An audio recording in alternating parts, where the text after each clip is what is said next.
Di awal hubungan, semuanya terasa seperti mimpi. Dia perhatian, intens, penuh kejutan, dan seolah-olah memahami kamu lebih dari siapapun. Kata-katanya manis, sikapnya hangat, dan kehadirannya membuat kamu merasa spesial. Bahkan, kamu mulai berpikir, ini dia orang yang selama ini aku cari. Tapi anehnya, seiring waktu berjalan, sesuatu mulai berubah. Perhatian itu perlahan jadi tekanan, kepedulian berubah jadi kontrol, dan kata-kata manis mulai disisipi sindiran yang menyakitkan. Kamu mulai bingung, bagaimana mungkin seseorang yang awalnya begitu sempurna justru jadi sumber luka? Inilah yang sering terjadi ketika kamu berhadapan dengan orang toksik. Mereka tidak datang dengan wajah menyeramkan. Mereka tidak terlihat jahat di awal. Justru sebaliknya, mereka tampil sangat menarik, karismatik, bahkan terasa terlalu sempurna untuk jadi nyata. Dan disinilah jebakannya. Banyak orang terperangkap bukan karena mereka lemah, tapi karena mereka tidak sadar bahwa apa yang mereka anggap cinta yang kuat, sebenarnya adalah pola manipulasi yang halus.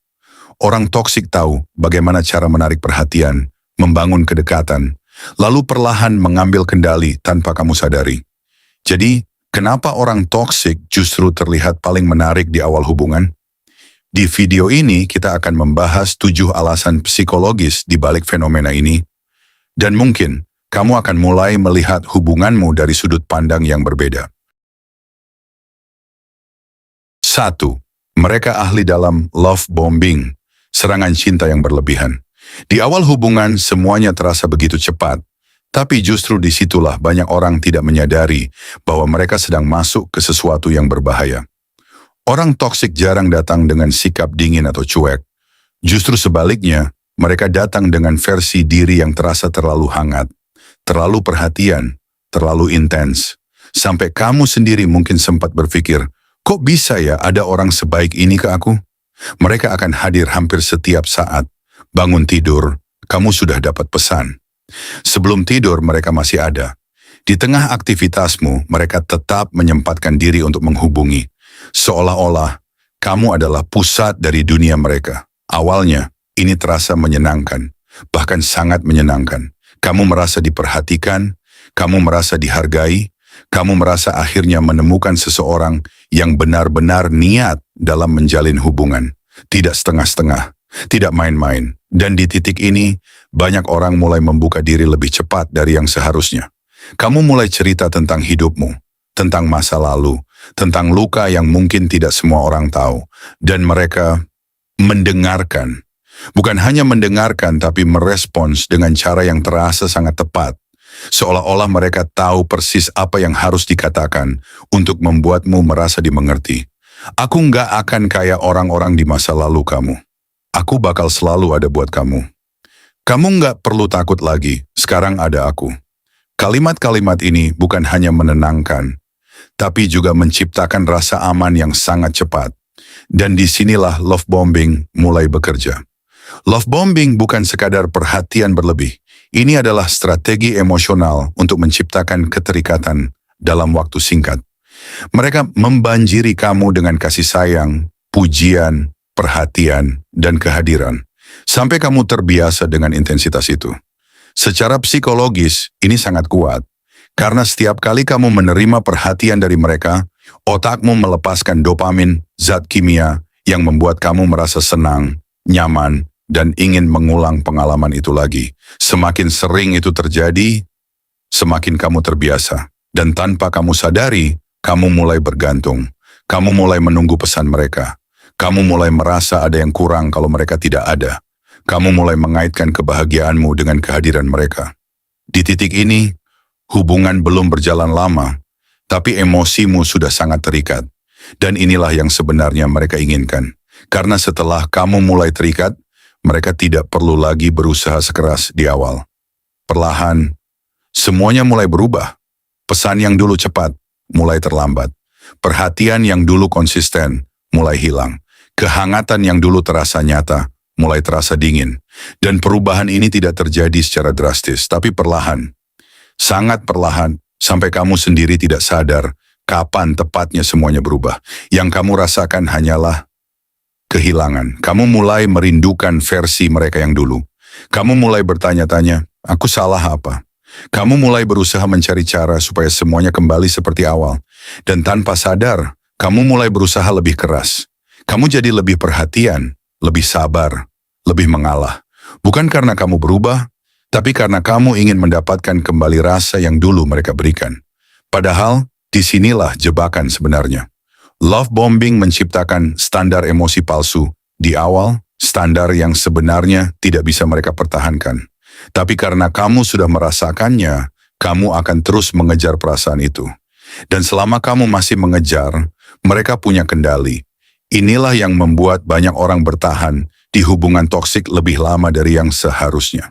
Bukan karena mereka bahagia, tapi karena mereka berharap semuanya bisa kembali seperti awal. Padahal, kenyataannya, yang kamu rindukan bukanlah hubungan yang sehat. Yang kamu rindukan adalah ilusi yang sengaja mereka ciptakan. Orang yang tulus tidak perlu mencintaimu dengan cara yang meledak-ledak di awal, lalu menghilang perlahan. Mereka mungkin tidak seintens itu di awal, tapi mereka konsisten. Sedangkan orang toksik, mereka memberi segalanya di awal, bukan karena mereka punya banyak untuk diberikan, tapi karena mereka tahu itu adalah cara tercepat untuk membuatmu jatuh. Jadi jika seseorang datang terlalu cepat, terlalu intens, dan membuatmu merasa seperti pusat dunianya dalam waktu singkat, jangan langsung merasa beruntung. Karena bisa jadi, kamu bukan sedang dicintai, kamu sedang dikunci perlahan. 2. Mereka sangat pandai membaca dan mencerminkan dirimu. Mirroring yang halus. Kalau di poin 1 mereka membuatmu jatuh dengan intensitas, di poin 2 ini mereka membuatmu bertahan karena kecocokan. Dan bukan kecocokan biasa, tapi kecocokan yang terasa terlalu sempurna. Di awal perkenalan, orang toksik jarang terlihat dominan. Justru mereka sering tampil sebagai pendengar yang baik. Mereka membiarkan kamu banyak bercerita, banyak membuka diri, dan tanpa kamu sadari, mereka sedang mengumpulkan data tentang dirimu. Apa yang kamu suka, apa yang kamu benci, nilai hidupmu, cara kamu melihat hubungan, bahkan luka terdalam yang pernah kamu alami. Mereka memperhatikan semuanya. Dan di titik ini, kamu mungkin merasa nyaman. Enak ya ngobrol sama dia. Dia ngerti aku banget. Aku nggak perlu banyak jelasin, dia udah paham. Tapi yang jarang disadari, mereka bukan hanya memahami. Mereka menyesuaikan diri secara sengaja. Inilah yang disebut sebagai mirroring. Ketika seseorang meniru sikap, cara berpikir, bahkan emosi kamu untuk menciptakan ilusi kedekatan yang sangat cepat. Kalau kamu bilang kamu suka pasangan yang sederhana, mereka akan tampil sederhana. Kalau kamu bilang kamu tidak suka orang yang posesif, mereka akan terlihat santai. Kalau kamu bilang kamu pernah disakiti oleh orang yang tidak peka, mereka akan jadi sangat pengertian. Seolah-olah mereka adalah jawaban dari semua pengalaman burukmu di masa lalu. Dan disinilah kamu mulai merasa, ini orang beda. Ini orang sefrekuensi banget sama aku. Ini bukan kebetulan. Padahal, bisa jadi itu bukan koneksi alami.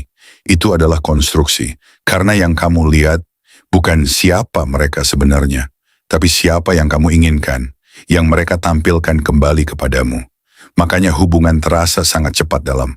Baru kenal sebentar, tapi rasanya sudah dekat. Baru ngobrol beberapa kali, tapi terasa seperti sudah lama saling mengenal. Dan ini bukan karena kalian benar-benar cocok, tapi karena mereka membuatmu merasa cocok. Di tahap ini, kamu mulai membuka diri lebih dalam.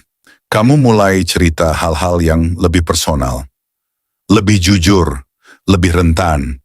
Dan tanpa kamu sadari, kamu sedang memberi mereka peta lengkap tentang dirimu. Mereka tahu apa yang membuatmu bahagia. Mereka tahu apa yang membuatmu takut. Dan yang paling penting, mereka tahu bagaimana cara mempengaruhi emosimu. Lalu apa yang terjadi setelah kamu mulai terikat? Perlahan, topeng itu mulai berubah. Hal-hal yang dulu terasa cocok, mulai tidak lagi sama. Sikap yang dulu kamu kagumi, mulai hilang. Respon yang dulu terasa tepat, mulai terasa dingin atau bahkan menyakitkan. Dan kamu mulai bingung, kok dia jadi beda? Padahal dulu dia ngerti aku banget. Kenapa sekarang dia kayak nggak peduli? Jawabannya sederhana, tapi sulit diterima. Karena yang dulu kamu lihat, bukan diri asli mereka. Itu hanyalah refleksi dari dirimu sendiri. Orang toksik tidak berusaha menemukan orang yang cocok dengan mereka. Mereka berusaha menjadi apa yang kamu anggap cocok. Dan ketika kamu sudah cukup terikat, mereka tidak lagi merasa perlu mempertahankan itu. Disinilah banyak orang terjebak. Kamu mulai membandingkan versi mereka yang sekarang dengan versi mereka di awal. Kamu berharap mereka bisa kembali seperti dulu. Padahal yang dulu itu mungkin tidak pernah benar-benar ada. Orang yang tulus tidak perlu meniru dirimu untuk membuatmu nyaman. Mereka mungkin tidak selalu sependapat, tidak selalu sempurna, tapi mereka konsisten menjadi diri sendiri. Sedangkan orang toksik, mereka berubah-ubah, tergantung apa yang mereka butuhkan dari kamu. Dan di awal hubungan, mereka membutuhkan satu hal, membuatmu jatuh secepat mungkin. Itulah kenapa mereka terlihat sangat menarik. Karena mereka tidak menunjukkan siapa mereka sebenarnya. Mereka menunjukkan siapa yang ingin kamu lihat. 3. Mereka memiliki karisma kuat yang sering disalahartikan sebagai kedewasaan. Ada satu hal yang hampir selalu membuat orang toksik terlihat berbeda sejak awal, yaitu aura. Bukan sekadar penampilan, bukan sekadar cara bicara, tapi kombinasi dari keduanya yang menciptakan kesan orang ini punya sesuatu. Mereka terlihat percaya diri, tegas, tenang, dan seolah-olah tahu apa yang mereka lakukan dalam hidup. Saat mereka bicara, kamu mendengarkan. Saat mereka mengambil keputusan, kamu merasa yakin. Dan saat mereka menunjukkan ketertarikan padamu, kamu merasa dipilih oleh seseorang yang bernilai tinggi. Di titik ini, banyak orang mulai tertarik. Bukan hanya karena rasa nyaman, tapi karena kagum. Aura dia beda ya. Dia kelihatan dewasa banget. Dia tahu apa yang dia mau. Padahal yang kamu lihat belum tentu kedewasaan. Seringkali itu adalah kemampuan membangun citra. Orang toksik sangat paham bahwa kepercayaan diri adalah magnet. Maka mereka membangun versi diri yang terlihat solid, kuat, dan tidak mudah goyah. Mereka jarang menunjukkan keraguan, jarang terlihat bingung, dan hampir selalu tampil seolah punya kontrol penuh atas situasi. Dan di awal, itu sangat memikat. Apalagi kalau kamu pernah berada di hubungan dengan orang yang tidak jelas arah hidupnya. Ketika tiba-tiba ada seseorang yang terlihat pasti, otakmu langsung mengasosiasikan itu dengan keamanan. Kamu merasa, kalau sama dia hidup bakal lebih terarah. Dia bisa jadi sosok yang bisa diandalkan. Tapi disinilah kesalahannya. Karena kepercayaan diri yang sehat sebenarnya punya ciri yang berbeda. Orang yang benar-benar dewasa bisa berkata, aku nggak tahu. Mereka bisa mengakui salah. Mereka bisa mendengarkan tanpa merasa terancam. Sedangkan kepercayaan diri ala orang toksik seringkali tidak punya ruang untuk itu. Mereka harus selalu terlihat benar. Mereka tidak nyaman dikritik. Dan mereka cenderung menghindari situasi di mana mereka bisa terlihat lemah.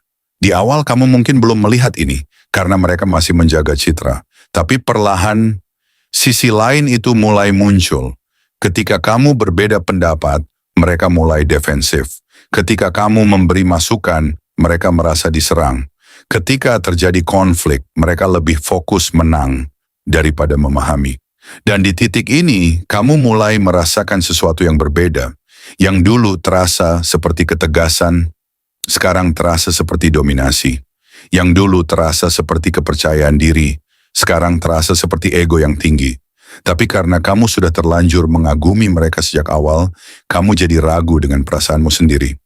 Kok aku yang jadi sensitif ya? Mungkin dia memang orangnya tegas. Ya udahlah, aku yang ngalah aja. Tanpa sadar kamu mulai menyesuaikan diri. Kamu jadi lebih hati-hati saat bicara. Kamu mulai menyaring pendapatmu sendiri. Bahkan kamu mulai menahan emosi hanya untuk menghindari konflik. Dan disinilah posisi mulai bergeser. Dari yang awalnya kamu melihat mereka sebagai sosok yang menarik, perlahan kamu mulai berada di bawah pengaruh mereka. Kenapa bisa begitu? Karena sejak awal mereka sudah membangun posisi sebagai yang lebih kuat. Dan ketika seseorang sudah berada di posisi itu, mereka lebih mudah mengarahkan dinamika hubungan. Inilah kenapa karisma orang toksik terasa sangat kuat. 4. Mereka menciptakan intensitas emosi yang bikin kamu ketagihan. Siklus tarik ulur. Kalau di awal kamu merasa hubungan ini hidup banget, hati-hati. Karena yang kamu rasakan mungkin bukan kedalaman cinta, tapi intensitas emosi yang sengaja diciptakan. Orang toksik jarang memberi kamu ketenangan yang stabil. Mereka memberi kamu roller coaster. Hari ini kamu merasa sangat dicintai, besok kamu merasa diabaikan. Lusa mereka kembali hangat, bahkan lebih dari sebelumnya. Naik, turun, naik lagi. Dan anehnya, kamu justru semakin terikat. Di awal, pola ini tidak langsung terasa jelas. Karena fase pertama masih dipenuhi kehangatan, perhatian, chat panjang, panggilan larut malam, rencana-rencana masa depan yang terdengar meyakinkan. Lalu tiba-tiba, ada jeda. Balasan jadi lama. Nada bicara berubah. Energi yang dulu penuh, sekarang terasa setengah. Kamu mulai bertanya-tanya, dia lagi sibuk? Aku salah apa? Atau perasaannya mulai berubah? Di momen ini kamu belum sadar bahwa kamu baru saja masuk ke fase penarikan. Dan yang terjadi berikutnya sangat menentukan. Karena ketika kamu mulai merasa kehilangan, kamu akan mencoba memperbaiki keadaan.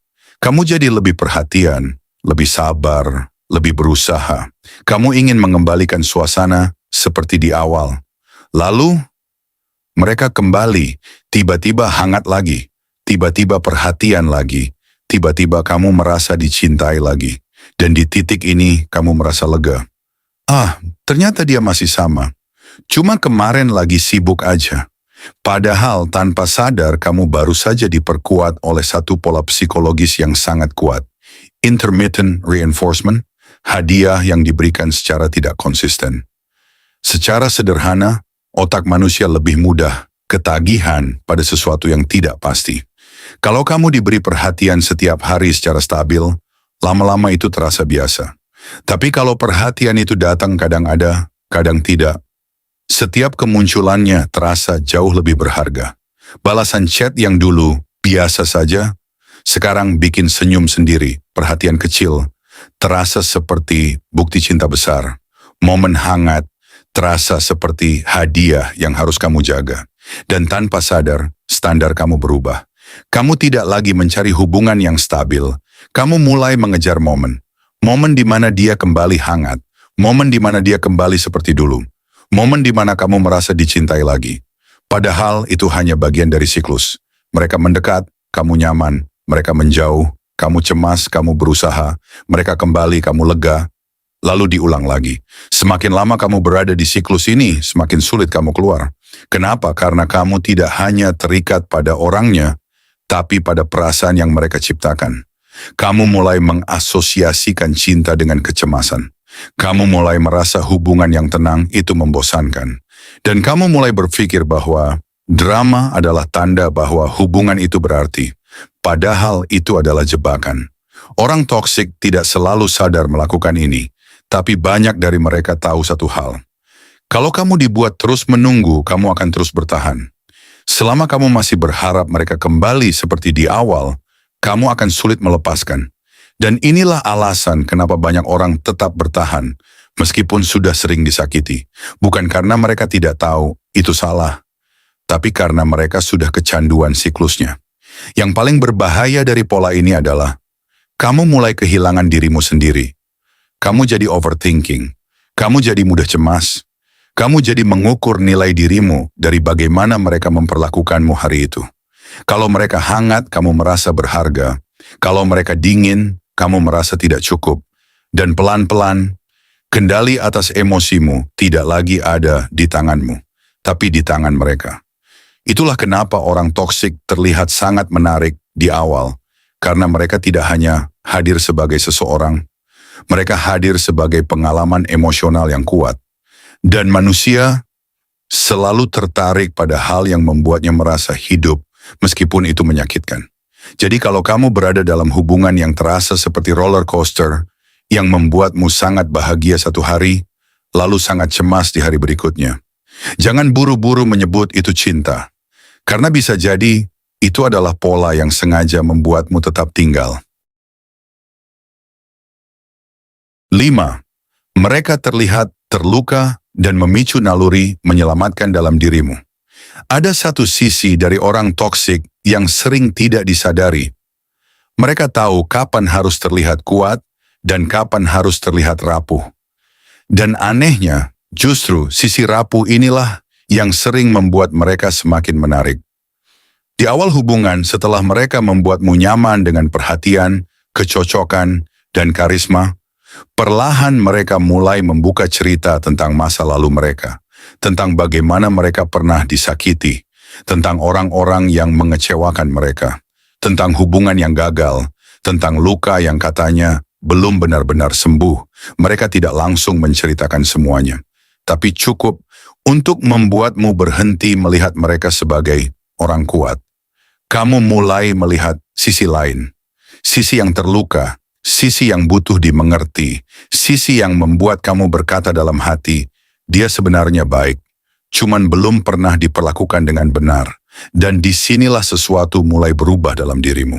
Kamu tidak lagi hanya tertarik, kamu mulai peduli secara dalam. Kamu mulai ingin memahami mereka. Kamu mulai ingin ada untuk mereka. Dan tanpa kamu sadari, kamu mulai merasa punya peran dalam hidup mereka. Mungkin aku bisa jadi orang yang memperbaiki semuanya. Mungkin kalau dia sama aku, dia bisa sembuh. Aku nggak mau jadi orang yang menyakiti dia juga. Perasaan ini terlihat baik, bahkan mulia. Tapi di balik itu, ada jebakan yang sangat halus. Karena di titik ini, hubungan tidak lagi setara. Kamu tidak hanya menjadi pasangan, kamu mulai menjadi penyelamat. Ini yang dalam psikologi sering disebut sebagai savior complex, dorongan untuk membantu, memperbaiki atau menyembuhkan orang lain, bahkan sampai mengorbankan diri sendiri. Dan orang toksik sangat paham bagaimana memicu ini. Mereka akan membuka luka mereka di waktu yang tepat. Tidak terlalu cepat, tapi juga tidak terlalu lama. Cukup untuk membuat kamu terikat secara emosional. Mereka akan mengatakan hal-hal seperti, aku cuma takut kehilangan kamu. Aku jadi seperti ini karena masa laluku. Aku nggak bisa percaya orang lain, tapi aku percaya kamu. Kalimat-kalimat ini terdengar jujur, terasa dalam, dan yang paling penting, membuat kamu merasa spesial. Seolah-olah kamu adalah satu-satunya orang yang bisa memahami mereka. Dan manusia secara alami ingin merasa dibutuhkan. Masalahnya, rasa dibutuhkan ini perlahan berubah jadi beban. Ketika mereka mulai bersikap buruk, kamu memaklumi. Ketika mereka mulai menyakiti, kamu mencoba mengerti.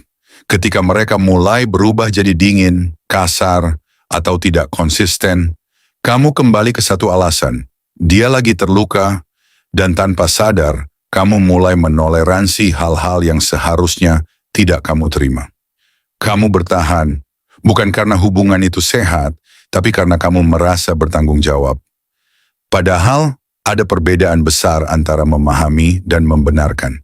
Memahami berarti kamu tahu mereka punya luka, tapi membenarkan berarti kamu menerima perlakuan buruk sebagai sesuatu yang wajar. Dan disinilah banyak orang terjebak. Karena orang toksik sering menggunakan masa lalu mereka sebagai alasan, bukan sebagai pelajaran. Mereka tidak benar-benar berusaha berubah. Mereka hanya ingin dimengerti tanpa harus memperbaiki diri. Dan selama kamu terus mengerti, mereka tidak punya alasan untuk berubah. Yang lebih dalam lagi, hubungan seperti ini membuat kamu perlahan kehilangan batas. Kamu mulai mengorbankan waktu, energi, bahkan harga dirimu demi menjaga mereka tetap baik-baik saja. Kamu merasa kalau kamu pergi, mereka akan semakin hancur. Kamu merasa kalau kamu menyerah, kamu adalah orang jahat. Padahal kenyataannya, kamu tidak bisa menyelamatkan seseorang yang tidak mau menyelamatkan dirinya sendiri. Dan yang lebih penting, itu bukan tugasmu. Orang yang benar-benar ingin sembuh akan berusaha. Mereka tidak hanya menceritakan luka, tapi juga memperbaiki diri. Sedangkan orang toksik, mereka bisa terus berada di posisi korban karena itu memberi mereka keuntungan, simpati, pengertian, dan toleransi tanpa batas. Itulah kenapa mereka terlihat sangat menarik di awal. Karena mereka bukan hanya terlihat kuat, tapi juga terlihat butuh kamu. Dan kombinasi itu sangat kuat, dikagumi sekaligus dibutuhkan. Tapi kamu harus ingat, hubungan yang sehat tidak dibangun dari satu orang yang menyelamatkan dan satu orang yang diselamatkan. Hubungan yang sehat dibangun oleh dua orang yang sama-sama bertanggung jawab atas dirinya sendiri. Jadi kalau kamu merasa kamu harus memperbaiki seseorang agar hubungan bisa berjalan, mungkin masalahnya bukan pada kemampuanmu, tapi pada orang yang kamu pilih untuk dipertahankan. 6.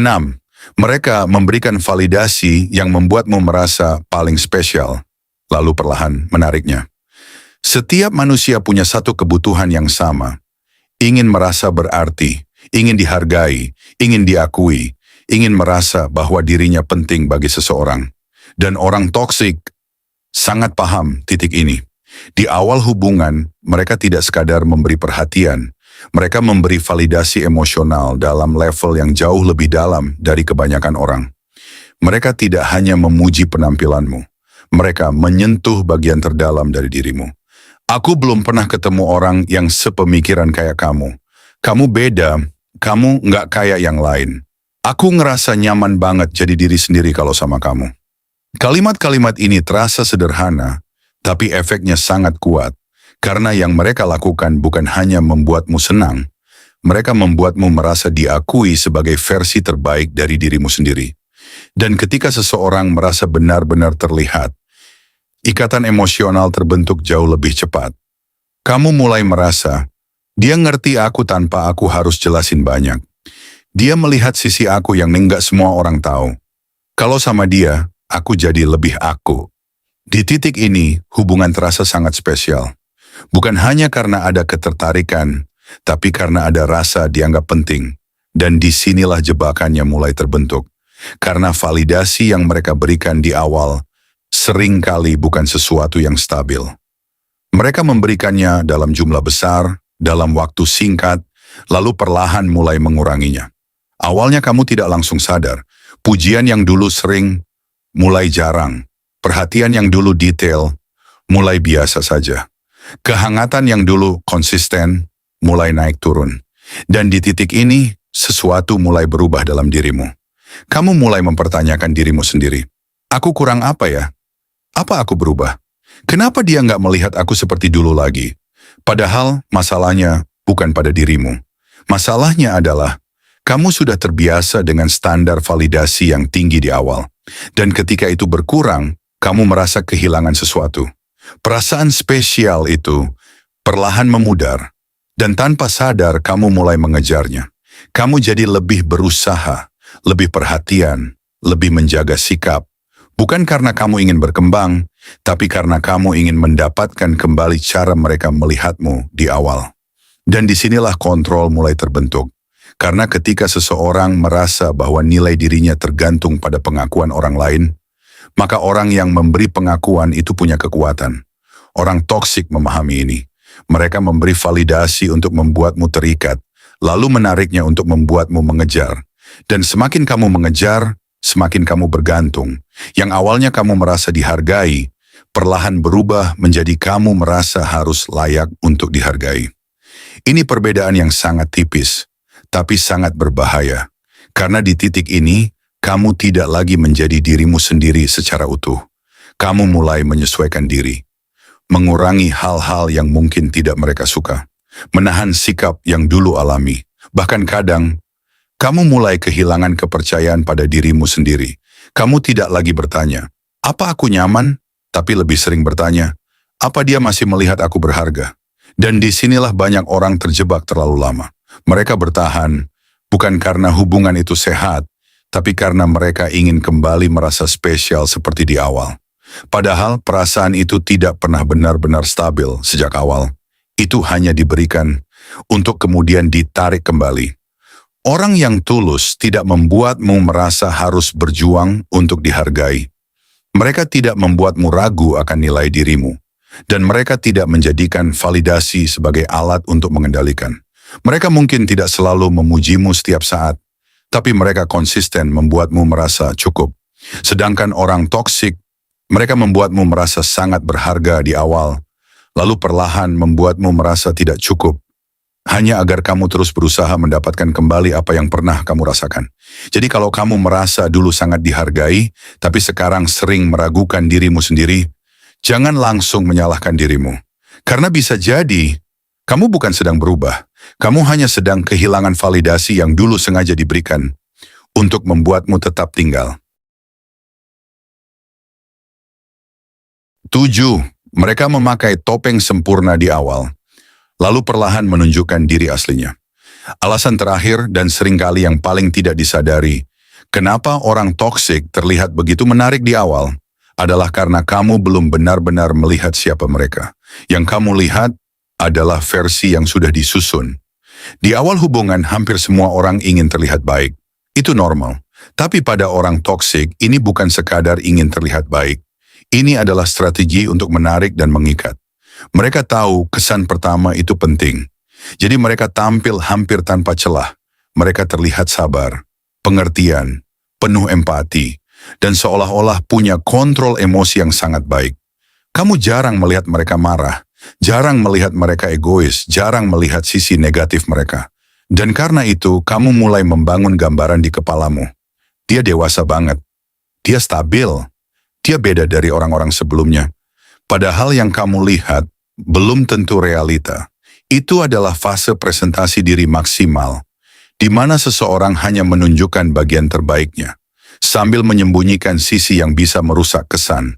Bedanya, orang yang tulus melakukan ini secara wajar dan tetap konsisten. Sedangkan orang toksik melakukannya secara ekstrim. Mereka menahan diri, menahan emosi, menahan kebiasaan buruk, menahan cara mereka yang sebenarnya dalam menghadapi konflik. Semua itu dilakukan sampai mereka merasa kamu sudah cukup terikat, dan disinilah perubahan mulai terjadi. Bukan perubahan besar yang langsung terlihat, tapi perubahan kecil yang berulang. Nada bicara yang sedikit lebih tajam, respons yang mulai dingin, sikap yang lebih egois dari sebelumnya. Awalnya kamu mungkin menganggap itu hal wajar. Ya, semua orang pasti punya kekurangan, mungkin dia lagi capek. Dan kamu benar. Semua orang punya sisi buruk. Tapi perbedaannya ada di pola.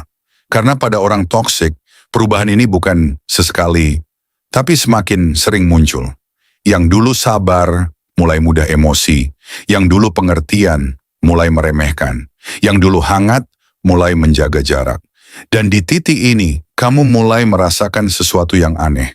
Ada jarak antara dia yang dulu dan dia yang sekarang. Kamu mulai bertanya, yang asli itu yang mana? Kenapa dia berubah sejauh ini? Apakah aku yang bikin dia jadi seperti ini? Dan tanpa sadar, kamu mulai menyalahkan dirimu sendiri. Padahal ada kemungkinan besar bahwa dia tidak berubah, dia hanya berhenti berpura-pura. Ini yang sering sulit diterima, karena manusia cenderung percaya bahwa versi awal adalah versi asli. Kita ingin percaya bahwa kebaikan di awal itu nyata, dan perubahan setelahnya adalah masalah sementara. Padahal bisa jadi justru sebaliknya. Versi awal adalah topeng, dan versi sekarang adalah kenyataan. Orang toksik sering membangun ekspektasi tinggi di awal, menjadi sosok yang hampir sempurna, bukan untuk mempertahankannya, tapi untuk menciptakan standar yang akan selalu kamu kejar. Karena ketika kamu sudah merasakan versi terbaik mereka, kamu akan terus berharap mereka kembali seperti itu. Dan selama kamu masih berharap, kamu akan bertahan. Inilah yang membuat banyak orang sulit pergi. Bukan karena mereka tidak tahu itu menyakitkan, tapi karena mereka percaya bahwa orang yang mereka cintai masih ada, hanya sedang hilang sementara. Padahal mungkin orang itu tidak pernah benar-benar ada. Orang yang tulus tidak perlu terlihat sempurna di awal. Mereka mungkin punya kekurangan sejak awal, tapi mereka jujur tentang itu. Mereka tidak membuatmu jatuh pada ilusi. Sedangkan orang toksik, mereka membuatmu jatuh pada versi terbaik mereka. Versi yang bahkan mereka sendiri tidak bisa pertahankan. Dan ketika topeng itu akhirnya jatuh, banyak orang sudah terlalu dalam, terlalu terikat, dan terlalu berharap untuk bisa pergi dengan mudah. Jadi kalau kamu pernah merasa, dulu dia nggak kayak gini, mungkin kamu tidak sedang kehilangan seseorang. Kamu hanya sedang menyadari siapa dia sebenarnya.